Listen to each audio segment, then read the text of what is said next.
get team alignment and crush your goals. I like power, ground pounding, wheel spinning, turbo blowing. This weekend only. Power.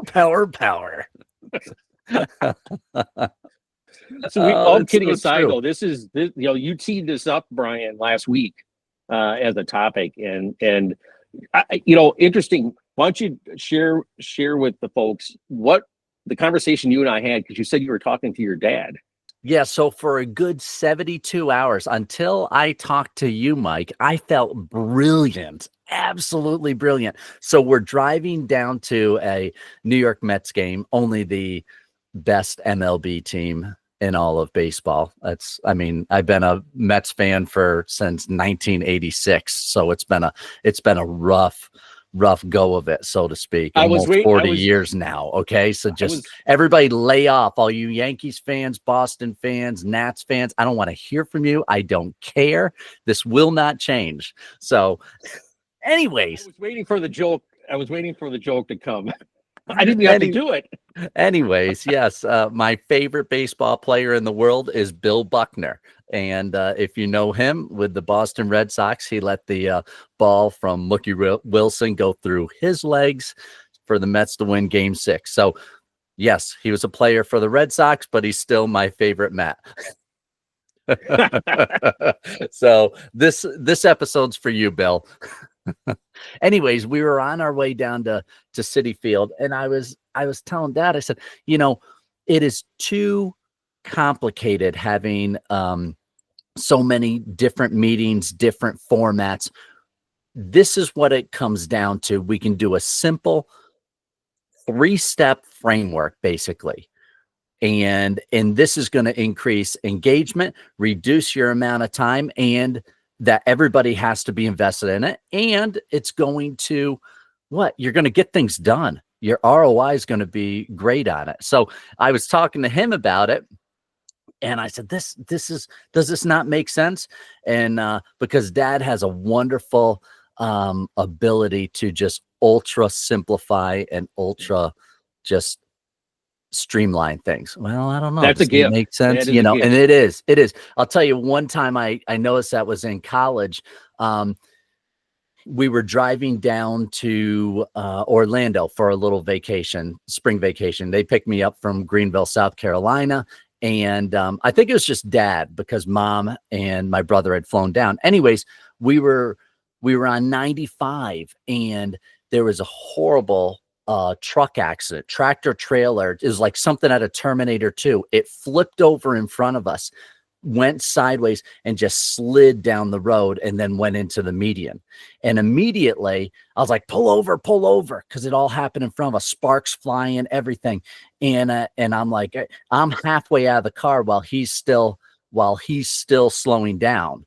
And he puts his hand on me slowly. He goes, wait, check for the cars coming behind us. Make sure you don't get hit when you're crossing the road. And I'm like, just brilliant. He's got that ability to just look over everything and just go, hey, just slow down, And I'm like, oh yeah, I didn't think about the other cars behind us, and it's dark. So anyways, that's the type of guy he is when it comes to just, when things go bad, he slows down, which can be stinking annoying sometimes, because you got adrenaline going, Clear thinking and calm. If you can do that, and I think what we're going to talk about today should bring more clear thinking and calm to our meetings. Yeah. Now, fair warning. So that's one side of the coin. The other side of the coin was, I went through a phase in my life where I wanted to do bull riding. I went bull riding the one time, and I told my mom, I was like, hey, what's the worst that's going to happen? It's not like I'm going to break an arm. I broke both my radius and ulna. Dad was there. He was obviously a little bit nervous, taking me to the hospital because my arm was hanging, literally. And he was driving 60 miles an hour on the thruway. And that doesn't work in that type of a situation, because at that point, adrenaline is dropped, pain is increased exponentially, and he's cruising along like we're in a funeral parade, You got there safely, though, so come on. I did get there safely and in much pain. So yeah, so the point on these meetings is we can simplify it and galvanize the group. And that's what makes this so great. So what if there was a simple framework that's going to do all this? You accomplish things, you get it done quicker, and everybody leaves enthused instead of drained. I'm sure you've been in those meetings before. Yeah. And what I like about this, Brian, is no matter, and I like, I'm sorry to, rain in your parade when you called and when we talked and you did. Said, hey, I had this script. You were it was an outright downpour on my parade because you're like, this was invented by the Japanese 40 years ago, Brett. And I'm like, stop. I don't need to hear it, Mike. My middle name's Lee. That should. Well, what I like about this is, Lee. What I like about this is and I want you to go through this because I like the way that you named the different steps in this. But one of the key takeaways as you listen is at any given time, you can listen to the conversation saying, what part of the framework are we talking about? And get people back and say, are we talking about this part? Are we talking about this part? And keep getting back to, hey, we can calm the conversation down and make sure that we know where are we at in this conversation in the framework, and then get back on track. Yeah. And if we all know where we're at, that just pushes us so much further and makes us want to run so much harder. It's like a race. If you know where you are in the race and how much further you have to go, you know, I either got to speed it up or I got to slow it down and just pace myself. So that's why this is so important. So step number 1 is the most important location. Where are we now? That's it. Just an honest evaluation of where are we now. And I think too often you have brought it up with the fact that we don't spend enough time asking the question, what is the problem? Where are we now? What situation are we in right now? Not how do we feel, but let's write it right down and be very clear about it.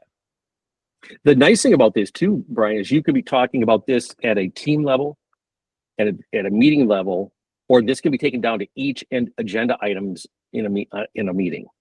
So this is sort of, if you think about it, it's really fractal. So are we talking about the team? Are we talking about the actual meeting that we're in, or are we talking about the individual items on the agenda? And this framework can apply to every. So what's our current state? Where are we now? Yep. That can apply to any one of those levels. Yeah. And then the second phase is, well, where do we want to be? Where is the destination? What's our goal? What's our end game? And those are the 2 most important points just to set up. And it's like, oh, wait, everybody can do that. If you have a ruler, you can do that. You can visualize that.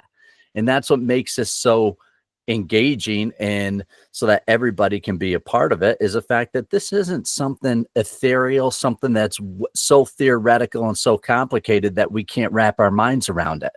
This is just, hey, where are we now? Where do we really want to be? And would you say, Mike, that those are probably the 2 most important areas that you want to spend most of your time on? What would you say? What would you say that, or would you say one of the upcoming steps is? No, I think you're right. I think foundationally, if you don't agree on those 2 things, where are we now? Where do we want to go? Sometimes you'll hear that as like current condition or target condition. Either way, then how do you evaluate what's preventing you from getting to that future state? Because if you don't understand where you're at currently, and you don't understand where you're going, then how do you even have a conversation about what's preventing you from moving forward? So you get these things right. They always talk about planning, you get these things right, that's a huge gain for the team in terms of alignment. Now, many times the how can get sticky, but if you can quickly get to, I should say quickly, but if you get to the how, knowing full well current condition, where are we now, and then where we want to be, then you can spend a lot more time creatively talking about then how are we going to get there, right? And we'll talk about the rest of the framework, but I'm 100% in alignment with you. Right. So I was kind of chuckling, and you couldn't see, you probably saw me when you were saying this. it reminded me of my daughter's 11 years old right now, and she went through a phase listening to this one song by Katy Perry, which drove me crazy, Firework, and baby, you're a firework, you go up, up, up. So I don't know why this image came in my mind, but if we don't have the where we are and our destination clear, our group meeting is merely a firework. It's going all over the place. There is no single line where we're all going the same direction. Instead, we're like a whole bunch of black powder just shooting off. Yeah, we're making a nice bang and we're making some nice colors, but it's all going in different directions and banging up against each other. Our meeting is a firework. Thank you, Katy Perry. And the other thing then that this starts to talk about we've talked about this before about a GPS or a map. Now Right. you can start to sort of lay out and say, we know where we're at, we know where we want to get to. Now we can start to talk about the actual terrain, and that's where we get into the next pieces. Yeah. So then we say very clearly and honestly, without pointing fingers, and that's why this is so nice, is the evaluation part. Well, what is preventing us from getting to our destination based on where we're at right now? That's just it. What are those roadblocks? What are those potholes? What's that river? Whatever you want to say, whatever analogy, but what is preventing, or what aspects of your business is preventing you from getting to that destination that you all have agreed upon? Yeah, and what's interesting is, call it whatever you want. I've been in the lean world for a long time, and some companies I worked with said, when you ask the question, what problem are you trying to solve? They're like, well, why call it a problem? That's a negative. Okay, call it an obstacle, a challenge, a problem, a constraint. Call it whatever you want, a boulder, a rock, right? Your team can come up with whatever you want, and it could be different for each piece, but whatever you're talking about, whatever you decide to name it, it literally is those things in your way going from where we're at today to where we want to go. That's all it is. So name them whatever you want, because what's critical is then to start to have the conversation about, okay, how do we go after those things? Yeah, absolutely. And again, this is something that we can it does not matter what position you have in the company, what your IQ level is, what your emotional intelligence is, this and that. This is a fantastically simple framework that we can all wrap our minds around and take to a meeting. Okay, so again, now we've established, where we are now, where we want to go, what's in our way. And then we can say, well, what steps do we have to take to either go around this problem or eliminate this problem? And then it becomes so methodical. There's that method that you like. But the key that I really like is that when I have put this into practice, it has thrown employee engagement through the roof. It's thrown productivity through the roof. The culture's building, everybody's excited. And then that spills over to so many other areas. And that's what's so neat, because none of this is pointing the fingers. This Exactly. this is so basic and so clear that we don't have an opportunity to, to start burning somebody at the stake. and here's that first takeaway. As I mentioned before, we're now 3 steps in, but if you start hearing the conversation kind of go off, like you said, the fireworks, and you go, wait a minute, sort of a process check. Are we differing? Because we mentioned what we thought our current state was already. Are you trying to inform us that our current state, our where we're at now, is not correct? Because sometimes you'll hear people start to go back and revert back to the prior conversation, which is fine. Instead, I thought we aligned on where we're at currently, or vice versa.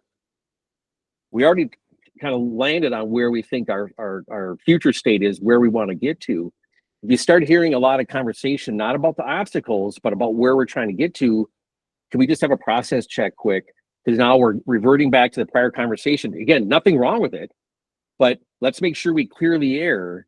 So we're back to those two solid points. Where are we at? Where we want to go? Now let's start talking again. So the great thing about that is, and anybody can call that, right? They can just say, hey, hold on. We're at this point in the process. Are we going backwards? Are we talking about something? Right. And again, nothing wrong with that. And they may just not be clear, or it could be something new comes up. So when you talk about engagement, something that somebody didn't bring up before, well, bring it up. Feel comfortable bringing it up, because it could be something critical. Otherwise, it could be, hey, let's put that on the parking lot. That's something else we need to talk about down the road, but it really isn't relevant to our conversation right now.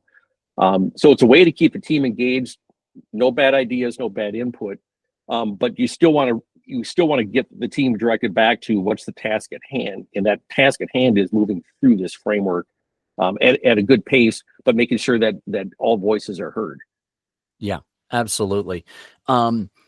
So, we got our starting point, we got our ending point, we got our, we have now determined what our problems are, and then we're taking action. And that's the fourth step. And that is okay, what steps are we going to take that will allow us to sidestep, pivot past, jump over those issues that we're currently having, or eliminate them, so that we can get to the destination. Again, is this a foolproof process? The process is foolproof, but the end result is not. And it doesn't have to be. Remember, we're only seeing things from where we are right now. It's just the current phase. So this takes the pressure off of us and off of any one person, and puts it on, hey, listen, this is just the process. The actions and the steps that we take, probably evaluating which steps to take and in what order, is probably the most complicated aspect, I believe. Yes. So, yes. So while the first two, determining where your origin, where you are, and where you want to be, is the most important, I believe that that's the most important, also for the cohesiveness of the group. We need to get that, like you said, that foundation. But the most complicated aspect is, okay, what steps are we going to take, and in what order? So that's where it can become kind of sticky, correct? Wouldn't you say that? Yeah. And, the nice thing here, Brian, is, and we'll go back to I think you used the term proving ground, but it's, there's some things we think we can do that I call them just do it. Right. Yeah. We know we can do this. However, I've learned over the years, document the just do it, and document what you think will happen. So it really is, it's not an experiment, but you do have a hypothesis that if we do this thing, this is what will happen. Other things are, we don't know the answer, but we're going to run an experiment to learn more. And when you start to define things a little differently, just do it, learning, or actually taking action and assuming what's going to happen, and knowing that this is an experiment, if you can separate those from each other, and someone can declare this is a just do it, everybody agree? Yes. Okay, document, and then we'll come back and take a look. If it's to learn, then let's say that I'm going to do this, going to run this experiment, and all we want to do is learn something from that. Excellent. Great. By the way, we need to know who's going to do it. We need to know the date. A great point with the accountability aspect, because accountability has a negative connotation a lot of times to some people, where it is a lording over, and it is not. It is, hey, I want to make sure you have all the tools to get this job done right, and that you feel up to the challenge, and that you have enough time, those big three things right there. And do you mind if I check in with you? Hey, if you think that somebody does not want to be held accountable, ask them, do you mind if I just check in there? Because 9 times out of 10, they're going to say, no, go ahead. Okay, great. I don't want to be overstepping, but at the same time, we want to get this done. And I think you've got everything to do right there. And then it's like, wow, what an easy way to set up the accountability. And I love what you brought up there. That's just fantastic, because we can forget about accountability, and then instead all we have are a whole bunch of starting points, ending points, what's in the way, how we're going to travel there, and then we don't actually execute it. And that's what's wrong with our strategies that we see. And we talked about this a couple episodes ago. That's why strategies and strategic planning sucks, because it literally sucks the energy out of the team. It sucks our resources away, and then there's nothing to show for it. So the accountability and the implementation is critical. Yeah. And the accountability, you think about it, the accountability to the team. So you're going to build a high trust team if you're going to have the conversations. Now, the other big thing is coming out of here. If you come out of this meeting and you question the current condition, where we're starting from, or the future, or anything in between, don't go bad mouthing the team. Right. And so you need to come back and say, hey, I've got some additional follow-up to do.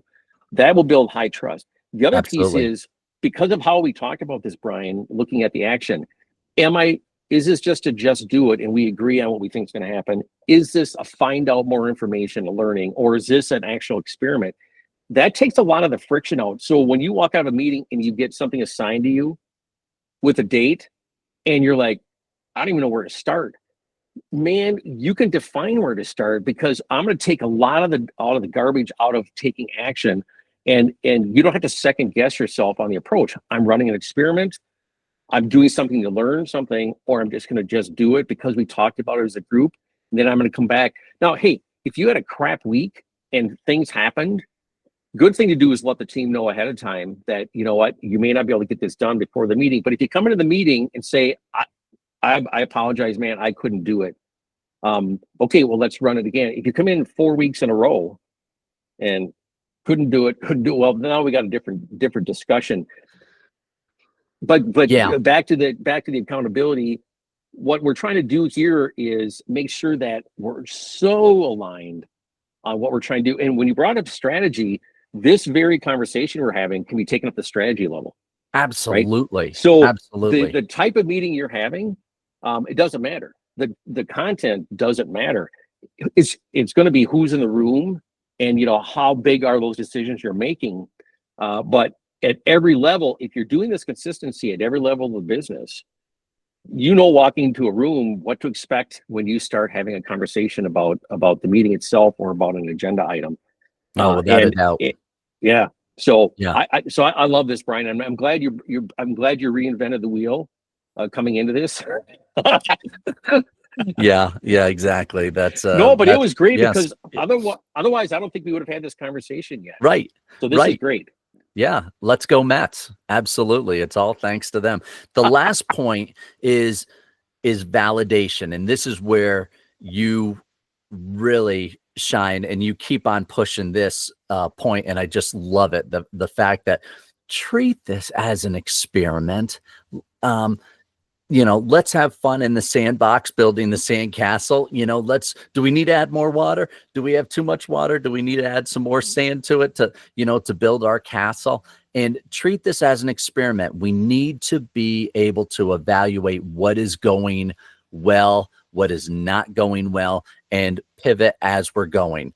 And that's so important. And you bring that up all the time, is basically to not stick to a rigid plan that cannot be deviated, because we are not in a rigid world.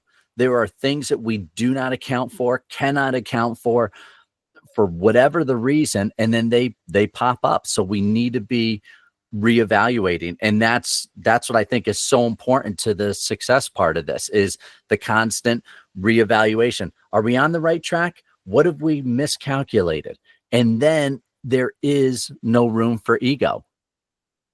And then the other piece is, every time you remove one of those obstacles, constraints, challenges, whatever, you get closer and closer to that end point, which is fantastic. So you're seeing progress going through, because each one of those critical pieces that are in your way are being removed. I kind of think, if I saw this great, it was a cartoon that showed a golfer on a green, a huge green, right? And then showed there was leaves all over the green.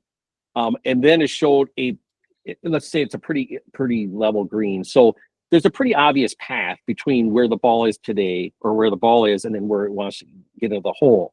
So all the leaves that are sort of outside of that path, forget them. There are all kinds of things you could worry about. Don't worry about them. It's the leaves that are between where the ball sits and the hole that you have to deal with. And if you're not able to pick them up, typically you're going to pick them and move them out of the way. But let's say you can't, then you're going to have to hit the ball and then see where it goes based on those obstacles in the way. I love it. And once you get past those obstacles, right, then you got a new set of obstacles. So the conversation is always about what's that name of that book? The Gap and the Gain. And where people forget is how far they've come from that starting point, which is the gain, and they think about what has to happen yet to get to where we want to get to. Right. And the great thing about this process is we can keep looking back and saying we removed all these issues. We're halfway there, man, and now we just have this final push to get rid of the rest of those obstacles.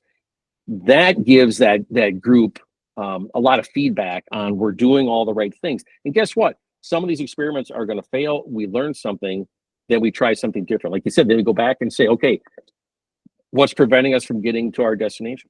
Only for the fact that the installation of this process has already started, and you can work on perfecting it. If that's all you have to take away from it, you're still much further along than if you had never done that. So that is great. When you were talking and going over some of these key points, it made me think two things. Number one, no ego here. Ego is checked at the door, like the jackets. Nope, not going to have it. There is no room for ego here, because you will see immediately who has the ego and who doesn't when they start aligning themselves to a specific point and they're on their soapbox. So call that out. Just be like, hey, all the ideas are good. Let's get this down here. No ego here. And then also having the process takes the focus off the people. So there's no fear here. There's no fear of failure, which is a wonderful, wonderful environment to put your team in. If there's no ego and there's no fear of failure, man, then it's just off to the races, and it's a great thing. So I love that, what you had said earlier about that, with the validating and evaluating of the actions that you have to take place. So this is good stuff. The other piece I would say is I've got a little cheat sheet. This is a little different model, but it's a coaching model. So if you just took these steps 1 through 5 and keep this, so I literally keep this in my little notebook here. And when I'm in meetings, I'm constantly referring to it. And so I know that if things start to kind of go off the rails a little bit, it's like, okay, where are we at? Are we talking about our target condition? Are we talking about the obstacle? And it gets the team back to thinking, right? We said, hey, at any time, let's do a process check. Where are we at? I literally, now I don't have to say it. I can just pull this out and go, where are we at?